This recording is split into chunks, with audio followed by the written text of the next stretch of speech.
الحمد لله نحمده ونستعينه ونستغفره ونؤمن به ونتوكل عليه ونعوذ بالله من شرور أنفسنا ومن سيئات أعمالنا من يهده الله فلا مضل له ومن يضلل فلا هادي له وأشهد أن لا إله إلا الله وحده لا شريك له وأشهد أن سيدنا وسندنا ونبينا ومولانا محمدا عبده سيدنا ومولانا محمدا عبده ورسوله صلى الله تعالى عليه وعلى آله وأصحابه وبارك وسلم تسليما كثيرا أما بعد فأعوذ بالله من الشيطان الرجيم بسم الله الرحمن الرحيم ادع إلى سبيل ربك بالحكمة والموعظة الحسنة وجادلهم بالتي هي أحسن آمنت بالله صدق الله مولانا العظيم. میرے محترم بزرگوں، دوستوں اور بھائیوں، السلام علیکم ورحمۃ اللہ تعالی وبرکاتہ.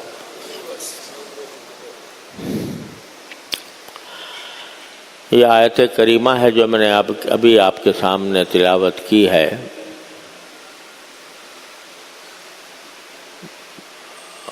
اس کی وجہ یہ ہے کہ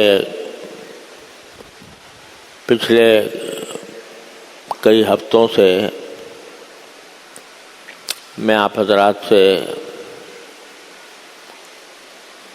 ایک اہم فریضے کی طرف متوجہ کرتا رہا ہوں جو ہر مسلمان کے ذمہ واجب ہے، اور وہ یہ ہے کہ امر بالمعروف اور نہی عن المنکر،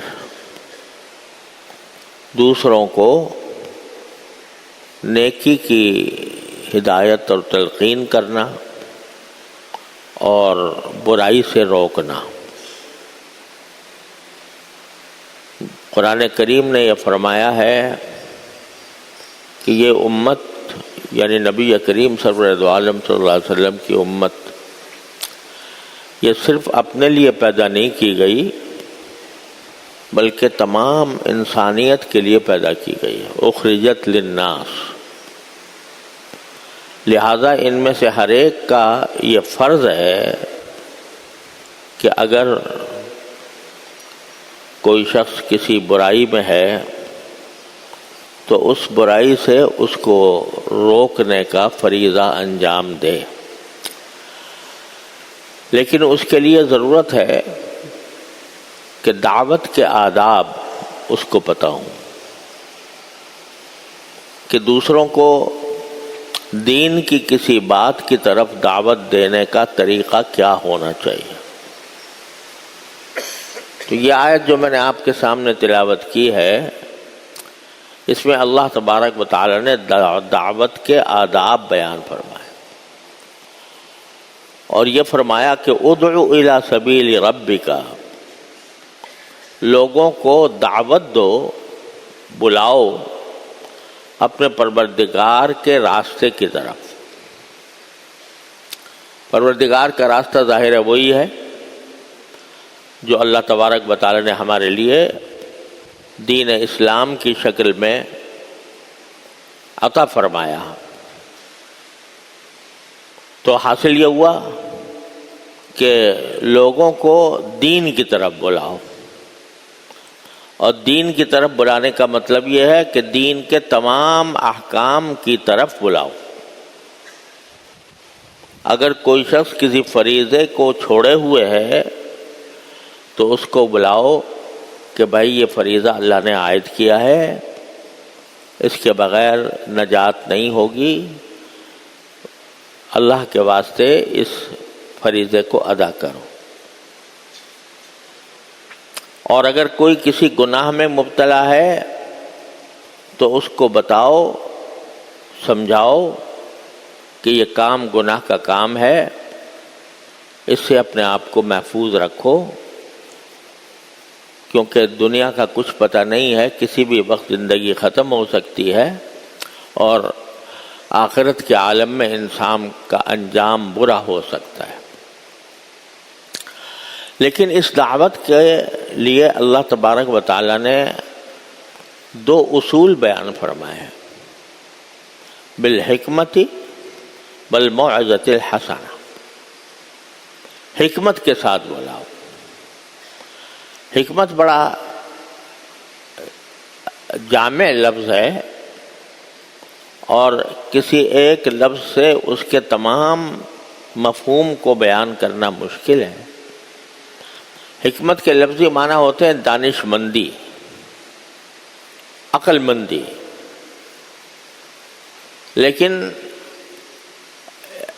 اس کے جو وسیع مفہوم ہے اس میں یہ بھی داخل ہے کہ جیسا پچھلے جمعہ میں نے عرض کیا تھا کہ ایسا ماحول دیکھو جس میں کہ دوسرا آدمی اطمینان کے ساتھ بات سن سکے، سمجھ سکے۔ ایسے موقع پر نہ کرو جہاں اس کے دل میں بات سمجھنے کے بجائے لڑائی کا جذبہ پیدا ہو جائے اور وہ اپنا دفاع کرنے کی کوشش میں لگ جائے، بلکہ ایسا موقع تلاش کرو جس میں کہ وہ اطمینان کے ساتھ تمہاری بات سن سکے۔ ایک تو بات یہ ہے، اس حکمت کے اندر ایک بات یہ داخل ہے، اور دوسری بات یہ داخل ہے کہ بات نرمی سے کرو، سختی سے نہیں۔ یعنی اگر کسی کو کوئی سخت برائی میں مبتلا ہے، بہت زیادہ سنگین گناہ میں لگا ہوا ہے، تب بھی اس کو سختی سے نہ کہو، بلکہ محبت سے کہو، شفقت سے کہو، نرم الفاظ میں کہو۔ حضرت موسیٰ اور حضرت ہارون علیہ السلام کو اللہ تبارک و تعالیٰ نے جب فرعون کے پاس بھیجا تو فرعون جیسے سرکش انسان کے لیے فرمایا کہ قولا لہ قولا لینا، اس سے جا کر نرمی سے بات کرنا۔ ایک شخص خدائی کا دعوے دار ہے، اپنے آپ کو خدا کہتا ہے، اور اس سے بڑا گمراہ کوئی ہو نہیں سکتا جو اپنی خدائی کا دعوے دار ہو، لیکن حضرات انبیاء کرام علیہ السلام کو جب بھیجا اس کے پاس تو فرمایا کہ ان کے سامنے نرمی سے بات کرنا، اور لعلہ یتذکر او یخشی، ہو سکتا ہے کہ وہ نصیحت قبول کر لے، ہو سکتا ہے کہ وہ اللہ کے خوف میں وہ آ جائے، اللہ کا ڈر اس کے دل میں پیدا ہو جائے۔ یہ کون کہہ رہا ہے؟ اللہ جل جلالہ، جس کے علم ازلی میں یہ بات موجود ہے کہ وہ فرعون ایمان لانے والا نہیں ہے، لیکن دعوت دینے والے کو، انبیاء کرام کو یہ فرمایا کہ تمہیں دعوت اس امید کے ساتھ دینی چاہیے کہ شاید یہ میری بات سن لے، لہذا نرمی کے ساتھ بات کرنا، سختی مت کرنا۔ تو یہ پہلا اصول جو قرآن نے حکمت کا بیان فرمایا وہ نرمی ہے۔ جتنے پیغمبر آئے ہیں انبیاء کرام علیہ السلام، جن کے واقعات اللہ تعالیٰ نے قرآن مجید میں بیان فرمائے ہیں، ان سب کا یہ حال تھا کہ جب وہ اپنی قوم سے خطاب کرتے تو نرمی سے کرتے، سختی نہ کرتے۔ کیوں نرمی؟ اس لیے کہ ایک شخص جو کسی گناہ میں مبتلا ہے، کسی گمراہی میں مبتلا ہے، اس کی مثال ایک بیمار کسی ہے۔ ایک جسمانی بیمار ہوتا ہے، ایک روحانی بیمار ہوتا ہے۔ جسمانی بیماری آپ سب جانتے ہیں، کس قسم کی بیماریاں آ جاتی ہیں انسان کے پر۔ تو جو روحانی بیمار ہے اس کا معنی یہ ہے کہ وہ اس کا ذہن خراب ہے، اس کا عقیدہ خراب ہے، اس کی عمل خراب ہے، تو در حقیقت وہ بیمار ہے۔ تو جو کوئی آدمی بیمار ہوتا ہے اسے سختی نہیں کی جاتی تو کیوں بیمار ہوا، اس سے شفقت کا برتاؤ کیا جاتا ہے، نرمی کا برتاؤ کیا جاتا ہے، اور اس کو بہلا کر پھسلا کر کسی طرح دوا پلا دی جاتی ہے۔ وہ دوا نہیں پینا چاہتا، طبیعت اس کی ابا کرتی ہے، نہیں مانتی، لیکن کیسے بہلا کر پھسلا کر خیر خواہی کے ساتھ اس کو دوا پلائی جاتی ہے، اس کا علاج کرایا جاتا ہے۔ تو اسی طرح اگر کوئی شخص روحانی طور پر بیمار ہے، یعنی گناہوں میں گمراہی میں مبتلا ہے، تو اس پر غصہ نہ کرو، اس پر شفقت کے ساتھ، خیر خواہی کے ساتھ اس کے ساتھ معاملہ کرو، بیمار جیسا، کہ اس کو ایسے الفاظ سے خطاب کرو جس سے وہ یہ سمجھے کہ یہ شخص میرا کوئی دشمن نہیں ہے، مجھے بدنام کرنا نہیں چاہتا، یہ میری خیر خواہی میں کہہ رہا ہے۔ نرمی سے اگر بات کرو گے تو یہ ہوگا۔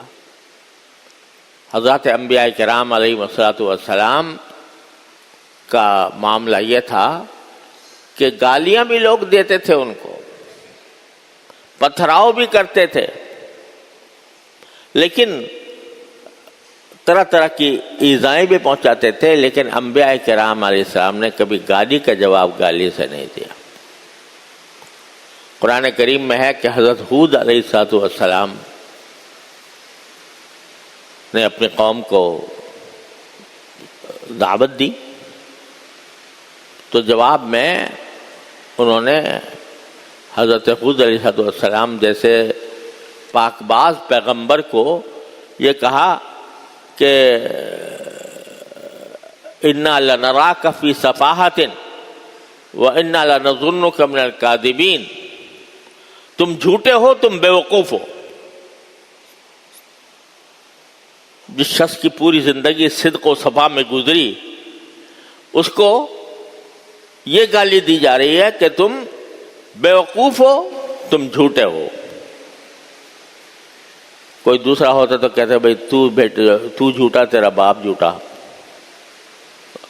لیکن پیغمبر کا جواب کیا تھا کہ یا قومی لیس بی صفاحۃ ولکنی رسول من رب العالمین، کہ اے میری قوم، میں کوئی بیوقوف نہیں ہوں، میں اللہ کی طرف سے بھیجا ہوا پیغمبر ہوں، تو میں اللہ کا پیغام لے کر آیا ہوں۔ تو اس کا جواب اس طرح دیا۔ حضرت شاہ اسماعیل شہید رحمۃ اللہ علیہ، ہمارے بزرگوں میں ایسے بزرگ گزرے ہیں کہ جن کے بارے میں حضرت حکیم الامت مولانا تھانوی رحمۃ اللہ علیہ نے فرمایا کہ دعوت ان کے لیے ایسی ہو گئی تھی جیسے کہ بشری ضروریات ہوتی ہیں۔ جیسے اگر آدمی بھوکا ہو تو کھائے بغیر چین نہیں آتا، پیاسا ہو تو پانی پیے بغیر چین نہیں آتا، اسی طرح حضرت مولانا اسماعیل شہید رحمۃ اللہ علیہ کے لیے دعوت ایسی ہو گئی تھی جیسے بشری حاجت ہوتی ہے، یعنی جب تک بات کہہ نہ لیں اس وقت تک چین نہیں آتا تھا ان کو کہ بھئی میں کسی طرح بات پہنچا دوں اور دوسرے کے اندر جو خرابی ہے اس کو دور کرنے کی کوشش کر لوں۔ چنانچہ ایک مرتبہ خطبہ دے رہے تھے، بیان کر رہے تھے، وعظ فرما رہے تھے، اور ان کے بعد میں بسا اوقات یہ آتا ہے کہ ان کے بعد ایسا مؤثر ہوتا تھا کہ بیک وقت 10 لوگ ان کے ہاتھ پر توبہ کرتے تھے. ایسا اللہ تعالیٰ نے ان کے درد عطا فرمایا تھا، ایسا سوز عطا فرمایا تھا کہ دلوں پر اثر انداز ہوتا تھا. تو ایک مرتبہ بیان کر رہے تھے، ایک آدمی کھڑا ہو گیا جو ان کا مخالف تھا، کھڑے ہو کے کہنے لگا، مولانا ہم نے سنا ہے آپ حرامی ہیں. اب یہ جملہ کہہ رہا ہے کھڑے ہو کر مجمع میں، مولانا ہم نے سنا ہے آپ حرامی ہیں. اب آپ اندازہ کرو کہ ایک شہزادہ اور اتنا بڑا عالم، اتنا بڑا مبلغ، اتنا بڑا داعی، اور کچھ نہیں، گالی ہے نا، اس سے بڑی گالی اور کیا ہوگی کہ تم حرامی ہو. تو جواب آج کا آدمی ہوتا تو کہتا بھئی تو حرامی، تیرا باپ حرامی، تیرا دادا حرامی. لیکن حضرت مولانا نے فرمایا کہ بھائی آپ کو غلط خبر پہنچی، آپ کو غلط خبر پہنچی. میری والدہ کے نکاح تو اب بھی دنیا میں موجود ہے. اس کی گالی کو ایک واقعہ بنا کر اس کا سنجیدہ جواب دیا کہ آپ کو غلط فہمی ہوئی، غلط خبر پہنچی. میری والدہ کے نکاح کے گواہ تو آج بھی دہلی میں موجود ہے. یہ جواب دیا. تو قولا لہو قولا لینا، نرمی کے ساتھ بات، یہ انسانوں کی زندگیاں بدل دیتی ہے. انسانوں کی زندگیاں بدل دیتی ہے. یہی حضرت شاہ اسماعیل شہید رحمۃ اللہ علیہ ہیں. ان کو پتہ چلا کہ دہلی میں ایک طوائفوں کا اجتماع ہو رہا ہے، طوائفوں کا، بازاری عورتوں کا، گانے بجانے والی عورتوں کا جشن کوئی ہو رہا ہے. اب وہ ساری عورتیں ایسی تھیں، اللہ بچائے، جسم فروش تھیں، بازاری عورتیں تھیں، گانا بجانا اور اعوذ باللہ عصمت فروشی، یہ سب کاموں میں مبتلا تھی. آپ ذرا سوچیں کہ ایک عصمت فروش عورت کے بارے میں آدمی کا کیا تاثر ہوتا ہے. حضرت کو اطلاع ملی تو حضرت نے کہا بھائی یہ اچھا موقع ہے، ساری جمع ہیں، تو ان سے جا کر کچھ دین کی بات کرنی چاہیے، ان کو اس گناہ سے بچانے کی کوشش کرنی چاہیے. لوگوں نے کہا بھی ہوگا کہ حضرت کہاں آپ اور کہاں وہ عصمت فروش عورتیں، اور وہ کوئی یہاں پر آپ کا بیان سننے تو آئی نہیں ہے، وہ تو اپنا جشن منا رہی ہیں. مگر حضرت نہ رکے، اور حضرت نے اپنا ایسا بھیس بدلا جیسے ایک فقیر ہوتا ہے،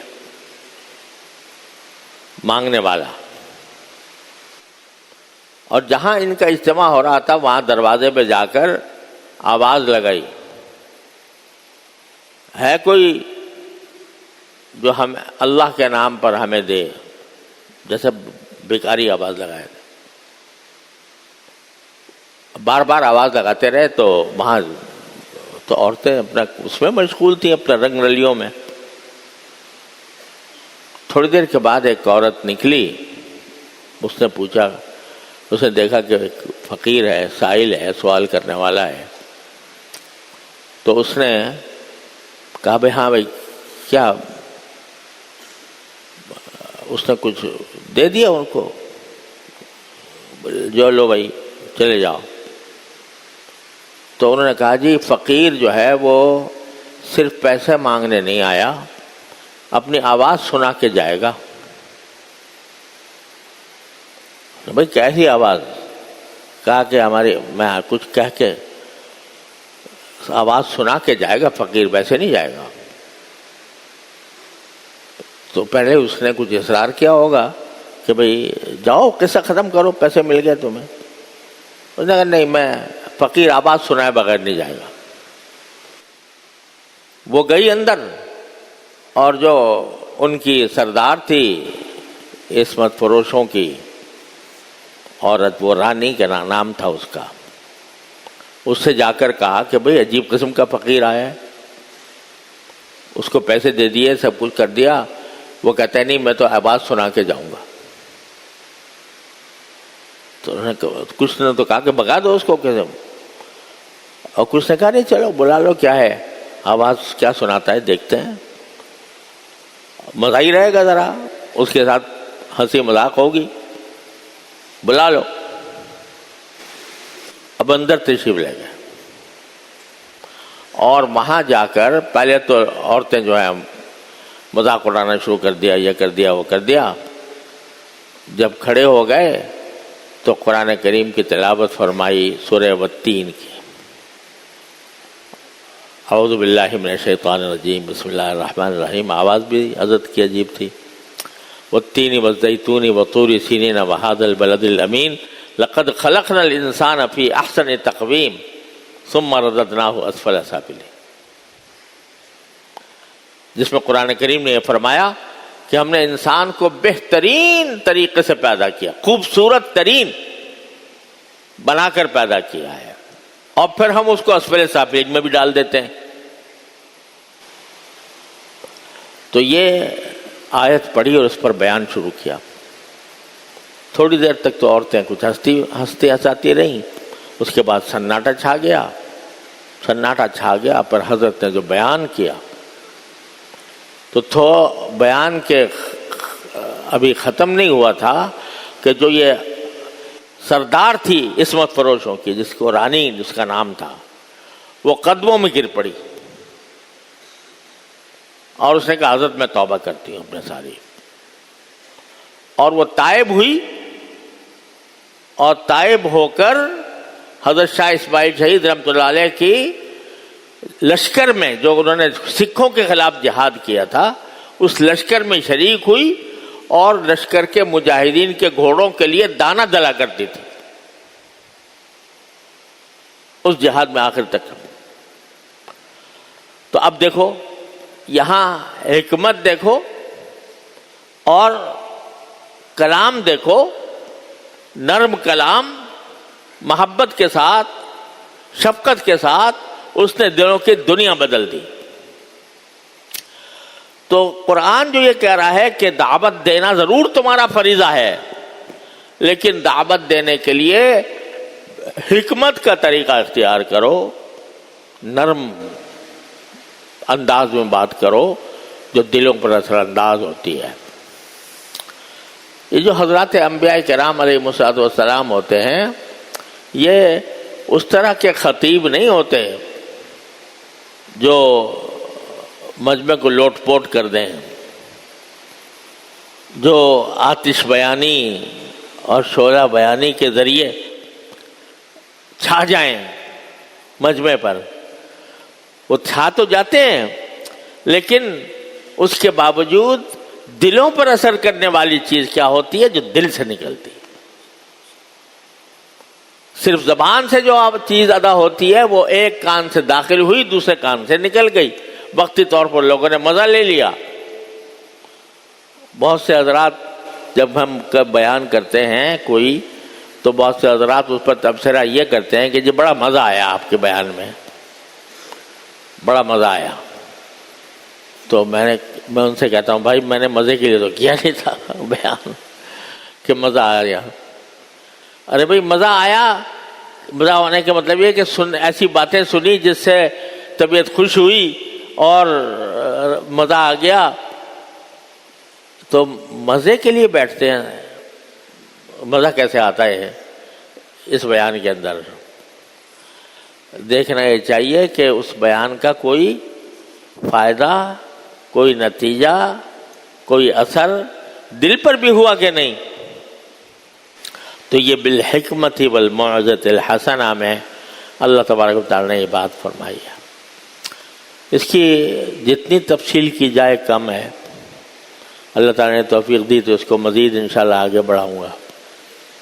بس کہنا یہ ہے کہ آج کل ایک طرف تو یہ دھیان ہی ختم ہو گیا کہ بھئی ہمارے ذمہ فرض ہے کہ ہم دوسروں کو کوئی دین کی بات پہنچائیں، اور اگر کسی کے دل میں آتا ہے تو پیغمبرانہ طریقہ اختیار کرنے کے بجائے وہ اپنے بھڑاس نکال لیتا ہے، بھڑاس نکال کے اس کو برا بھلا کہہ دیا، اس کے اوپر تان و تشنیع کر دی، وہ سمجھے کہ ہم نے اپنا فریضہ ادا کر دیا۔ ارے بھائی، اس کو راستے پر لانے کے لیے جو طریقے ہو سکتے ہیں سوچو ان کو، اللہ تعالیٰ سے دعا کرو کہ یا اللہ میں جا رہا ہوں یا کسی سے میں بات کہنا چاہتا ہوں، اس کا مجھے ایسا طریقہ میرے دل میں ڈال دیجئے کہ جس سے میری بات اس کے اوپر اثر انداز ہو جائے، جس سے اس کو صحیح راستہ مل جائے۔ تو جب آدمی یہ سوچ کر جاتا ہے تو اللہ تعالیٰ اس میں برکت بھی عطا فرماتے ہیں، اور کم از کم یہ ہے کہ اس سے کوئی نقصان نہیں ہوتا، دشمنیاں نہیں پیدا ہوتی، بلکہ اکثر و بیشتر اگر اخلاص سے بات کہی جاتی ہے تو اس کا کچھ نہ کچھ اثر ضرور ظاہر ہوتا ہے۔ وَذَكِّرْ فَإِنَّ الذِّكْرَىٰ تَنفَعُ الْمُؤْمِنِينَ، قرآن کریم فرماتا ہے فائدہ دیتی ہے یہ مومنوں۔ تو یہ بھائی اب آج کل دیکھو معاشرے کے اندر کتنی خرابیاں پیدا ہو گئی ہیں، ہمارے معاشرے کے اندر کیسی کیسی گمراہیاں ہیں، کیسی کیسی غلطیاں ہیں، کیسے کیسے گناہ ہیں، لیکن ہم نے ان کے بارے میں کچھ کہنا چھوڑ دیا۔ اپنے عزیزوں رشتہ داروں کے اندر ہو رہا ہے، ہم کبھی توفیق نہیں ہوتی کہ ہم ان کو سمجھائیں، اپنے احباب میں ہو رہا ہے، دوستوں میں ہو رہا ہے، ہمارے دفتروں کے ساتھیوں میں ہو رہا ہے، ہمارے کاروبار کے ساتھیوں میں ہو رہا ہے، مگر ہم کبھی یہ فکر نہیں ہوتی کہ یہ بھی ہمارا فرض ہے کہ ان کو بتائیں۔ رشوت کا بازار گرم ہے، کوئی دفتر چلے جاؤ، کسی دفتر میں چلے جاؤ، بغیر رشوت کے آپ کا کام نہیں ہو سکتا۔ اگر ہمارا کوئی دوست ہے، ہمارا کوئی عزیز ہے، ہمارا کوئی ملنے والا ہے، تو کم از کم اس کو ایک مرتبہ یہ پیغام تو پہنچا دیا جائے، نرمی کے ساتھ، حکمت کے ساتھ، شفقت اور خیرخواہی کے ساتھ، کہ بھائی یہ دوزخ میں لے جانے والا کام ہے۔ الراشی والمرتشی کلاہما فی النار، رشوت دینے والا بھی اور رشوت لینے والا بھی دونوں جہنم میں ہوں گے، قرآن کہتا ہے۔ تو یہ جو تم پیسے کما رہے ہو یہ پیسے نہیں ہیں، یہ جہنم کے انگارے ہیں جو تم استعمال کر رہے ہو۔ اس کو کم از کم پھیلانے کی تو ضرورت ہے، اس بات کو تو جب پھیلائی جائے گی تو اللہ تعالیٰ کبھی نہ کبھی اثر بھی عطا فرمائے گا۔ ایک تو بات آج یہ عرض کرنی تھی۔ دوسری مختصر سی بات یہ ہے کہ یہ الحمدللہ رجب کا مہینہ ختم ہو رہا ہے، اور رجب کا مہینہ اشہر حرم میں سے ہے، یعنی حرمت والے مہینے، جن میں جہاد قتال بھی، لڑائی جھگڑا بھی حرام تھا، جاہلیت کے زمانے سے اس کو حرام سمجھا جاتا تھا۔ تو اس کی اس لحاظ سے بڑی عظمت ہے۔ دوسرا اس وجہ سے بھی کہ یہ رجب جو ہے یہ رمضان کا ایک مقدمہ ہے، اور اسی لیے نبی کریم صلی اللہ علیہ وسلم سے یہ روایت مروی ہے کہ جب آپ رجب کا چاند دیکھتے تو یہ فرماتے کہ اللہم بارک لنا فی رجب و شعبان وبلغنا رمضان، کہ اللہ ہمارے لیے رجب کے مہینے میں بھی برکت عطا فرمائیے اور شعبان کے مہینے میں بھی، اور ہمیں رمضان تک پہنچا دیجئے، یعنی ہماری عمر اتنی ہو جائے کہ ہم رمضان اپنی زندگی میں پالیں تاکہ رمضان کی برکات ہمیں حاصل ہوں۔ تو یہ رمضان کا مقدمہ بھی ہے۔ اور بعض روایات سے معلوم ہوتا ہے کہ اسی رجب کے مہینے میں نبی کریم سرورد عالم صلی اللہ علیہ وسلم کو معراج پر لے جایا گیا تھا۔ عام طور سے اس کے لیے سمجھا جاتا ہے کہ 27 رجب کی رات میں آپ کو اللہ تبارک و تعالیٰ نے اس عظیم نعمت سے، اس عظیم اکرام سے سرفراز فرمایا تھا کہ معجزانہ طور پر آپ کو زمین سے آسمان تک اور آسمان میں بھی آسمان کے سارے طبقوں تک اور پھر آخر میں جا کر ملأ اعلیٰ تک، سدرۃ المنتہا تک آپ کو لے جایا گیا، اور کس اعزاز کے ساتھ، اکرام کے ساتھ لے جایا گیا وہ ہر مسلمان جانتا ہے۔ اللہ تبارک و تعالیٰ نے اسی رات میں نبی کریم سرورد عالم صلی اللہ علیہ وسلم کو 5 نمازوں کا تحفہ عطا فرمایا۔ تو یہ رات بڑی عظیم تھی، عظمت والی تھی، جس میں نبی کریم سرورد عالم صلی اللہ علیہ وسلم کو اس اعزاز سے سرفراز فرمایا گیا۔ لیکن وہ رات بڑی عظیم تھی، لیکن یہ جو ہمارے ہاں ایک تصور بن گیا ہے کہ 27ویں شب، 27 رجب کو شب معراج منائی جاتی ہے، یہ منانا جو ہے اس کا کہیں ثبوت نہیں ہے۔ نبی کریم سرورد عالم صلی اللہ علیہ وسلم معراج کے بعد کتنے سال زندہ رہے، دنیا میں رہے۔ مکہ مکرمہ میں معراج کا واقعہ پیش آیا تھا، اور آپ پھر مدینہ طیبہ تشریف لائے، 10 سال مدینہ منورہ میں گزارے۔ ہر سال رجب کا مہینہ آتا تھا، ہر سال یہ تاریخ آتی تھی، لیکن آپ نے نہ خود کوئی اس کو منانے کا اہتمام فرمایا، نہ صحابہ کرام کو کہا کہ ایسا کیا کرو، اور نہ صحابہ کرام خلفائے راشدین کے زمانے میں کبھی ایسا ہوا۔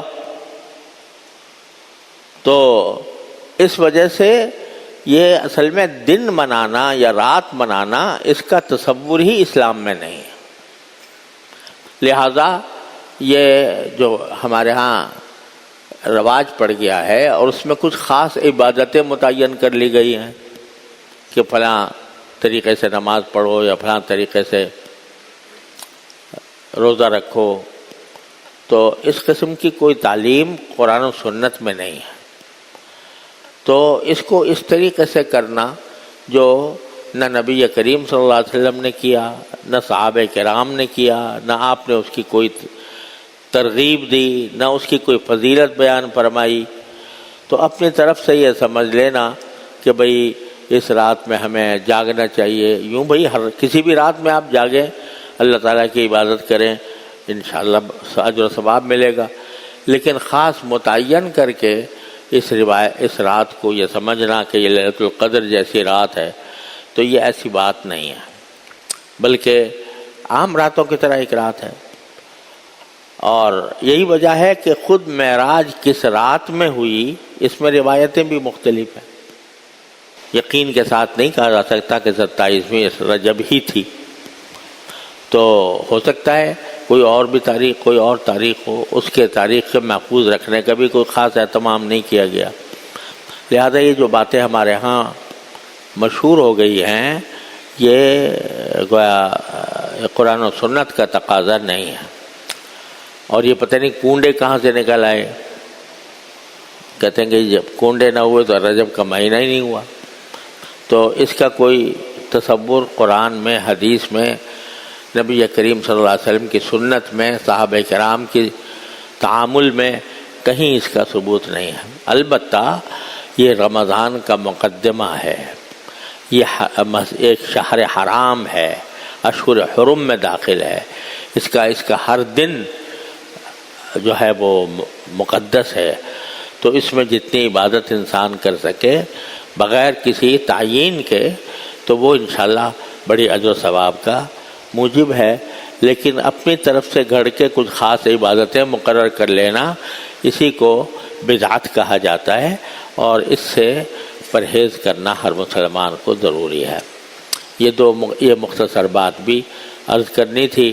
اللہ تعالیٰ کر دے اپنی رحمت سے کہ ہمیں اپنی زندگی میں رمضان نصیب ہو جائے، اور اس کے لیے ہم ابھی سے تیاری کرنے کی کوشش کریں کہ ہم اپنے اوقات کو زیادہ سے زیادہ فارغ کریں رمضان کے اندر اللہ تعالیٰ کی عبادت کے لیے۔